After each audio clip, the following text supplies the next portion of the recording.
বিএনপির ভারপ্রাপ্ত চেয়ারম্যান তারেক রহমান বলেন, দেশের স্বার্থে, মানুষের স্বার্থে বিএনপি যে কোনো কাজ করতে রাজি আছে।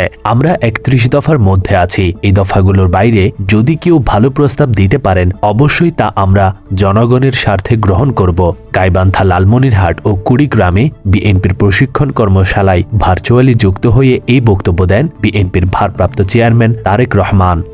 আগের দিন এক সহপাঠীকে মারধরের জের ধরে ঢাকা কলেজের শিক্ষার্থীরা আজ মঙ্গলবার দল বেঁধে হামলা করেন ঢাকা সিটি কলেজে। দুপুরে প্রায় ৩ ঘণ্টা ২ কলেজের শিক্ষার্থীদের মধ্যে পাল্টাপাল্টি ধাওয়া ও ইটপাটকেল নিক্ষেপের ঘটনা ঘটে। এতে অন্তত ৭ জন আহত এবং সিটি কলেজে ভাঙচুরের ঘটনা ঘটেছে। ঢাকা বিশ্ববিদ্যালয়ের চারুকলা অনুষদের ড্রয়িং অ্যান্ড পেইন্টিং বিভাগের ২০১৮-১৯ শিক্ষাবর্ষের শিক্ষার্থী পিনাক রঞ্জন সরকারের ঝুলন্ত মরদেহ উদ্ধার করেছে পুলিশ।